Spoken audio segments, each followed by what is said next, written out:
it seems like the only thing they have is the right is bad, Trump is bad. And so I'm asking, like, what are our plans? No, they have, Democrats have policy positions on everything, and many of them are, I think, preferable to Republican policy positions. Number one being they concede elections. That's kind of a big one with me. They listen to what courts say. I don't know about that. Tim Pool went on Bill Maher's podcast, the Club Random Podcast, and of course, things get heated between Tim Pool from Timcast IRL and Bill Maher here from his show Real Time with Bill Maher, and obviously the Club Random Podcast. Things get heated whenever certain topics are brought up, and in my opinion, Tim Pool absolutely schooled Bill Maher on this episode. Let's get into this clip here where Tim Pool puts Bill Maher in his place after things get heated in this confrontation here live on Real Time. Or sorry, this isn't Real Time. This is the Club Random Podcast with Bill Maher. To see Chicago's liberal. My neighborhood was by the Midway Airport, and it's a lot of firefighters and cops. Yeah. And it's largely like Polish immigrant and then like white working class and Hispanic. And it flipped for Trump in Chicago. And I think some parts of the Bronx too. Oh, wow. I think my politics are like, if you were, I'm like a Chicago liberal, but the way things have gone, especially with like the woke stuff, this is where I end up in this position, and so does my neighborhood. I think it's interesting to see my neighborhood reflective of my politics and vice versa. I think the phrase I was using last year was aggressively non-common sense or uncommonsensical. And it's like I accent aggressively. I don't think the woke people who have the vast amount of energy really in the Democratic Party understand why the people vote against them. And it's like, because if you add up like how many people are really affected by some of the aggressively uncommon sense things, it's probably not that many. You had a great bit on that. Yeah. Why are you pandering to 400 people? Of course. Okay. But when you add up these things and, men. By the way, in the comments, let me know what Tim Pool just asked is a very good question to ask. I know that Bill Maher and Tim Pool are joking about it right here, but it's a good question to ask, right? Why do they pander to such a small minority, an extreme minority of the United States population? Why do you guys think in the comments? I mean, personally, I think in like the Occam's razor of the whole thing, right? Like the most obvious thing, the most obvious reason would be, and I have to watch what I say a little bit here, is that they get paid off by certain people to do so, certain powerful people who are, yes, a minority of the population, but they are very powerful and extreme minority, and they have not the best interest at heart for the human race. They want to cause chaos. They want to, bring dismay on society so that they can take more power and more power. That's what I think is going on. Something along those lines. I have to dance around the topic a little bit, but I'm curious to see what you guys think is the answer to Tim Pool's question there to Bill Maher, because like I said, they laughed about it, but I think it's actually a good question to ask, and it's something that needs to be answered. Why do these people pander to such a small portion of the population? Competing in women's sports and just too much indoctrination of children with sexual ideas that they're too young to understand. Like when you add up all these things that get in the media a lot, it paints a picture, not a wrong picture, in the mind of the average voter that, yeah, maybe policy-wise, I would do better under the Democrats or Bernie Sanders, but these other people just seem fucking crazy.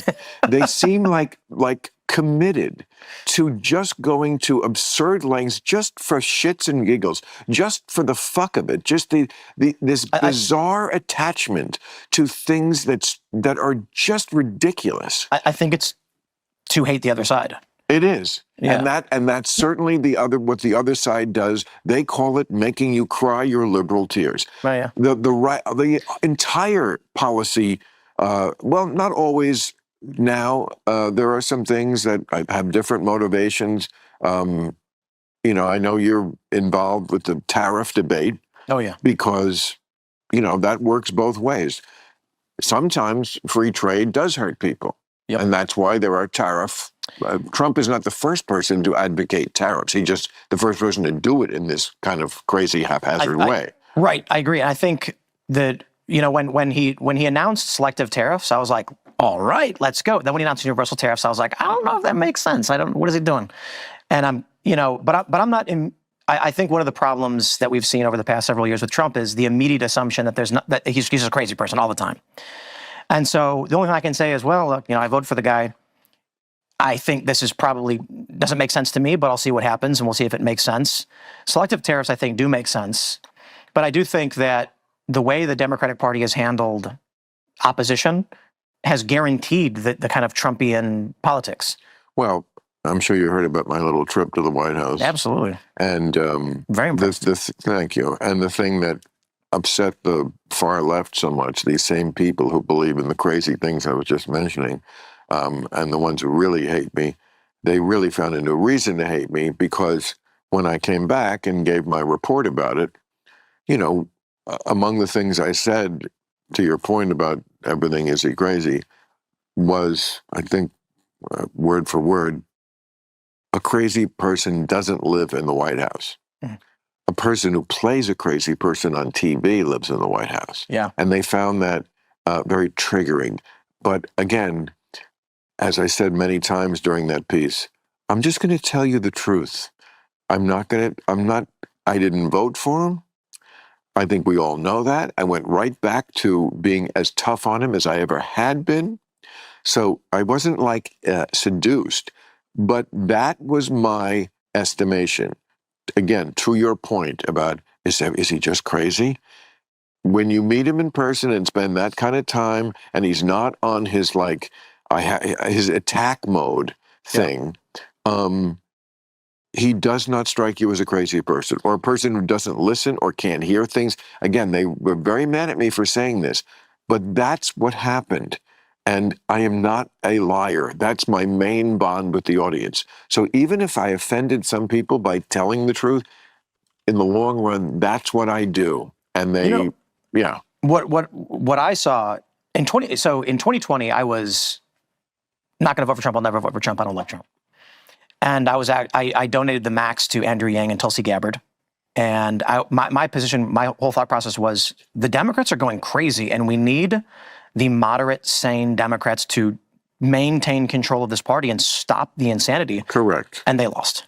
I don't even know if I don't know if I agree with Tim Pool there. I'm curious to see how you guys feel about this. But I think that if the moderates and the sane, quote unquote, Democrats, right, the quote unquote sane Democrats,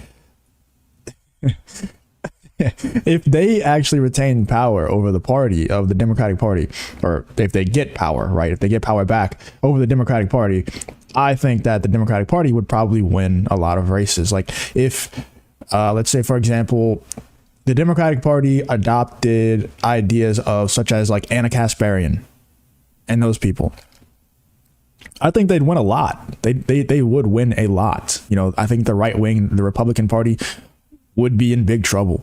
So I think it actually works in our favor a little bit that they are so psycho, that they are just straight lunatics, and that the moderate left is not winning over the Democratic Party, because that would probably be bad for us. We would probably lose. And it's not because the moderate left, I think, have the best ideas. I just think that the moderate left appeals to the most amount of people. Right, the most amount of normies, the people who are not super into politics. When they hear the moderate left speak, they're like, "Wow, that sounds so amazing," And I used to be one of those people, a long time ago when I first got out of high school. I used to be one of those people that would hear the moderate left speak, and I'm like, "How the hell could anyone disagree with this? Doesn't make any sense, right?" But then you actually start to dig into their philosophy and their policies and things like that, and you start to realize, oh, this actually just doesn't work. Still, it still doesn't work. And they lost. And so then Trump put out his statement in around August saying, we're going to ban DEI in government contracting. We're going to do these things, blah, blah, blah. No new wars was big for me. I'm a very, anti-interventionist for a lot of reasons. And so I said, I guess I'm voting for Trump.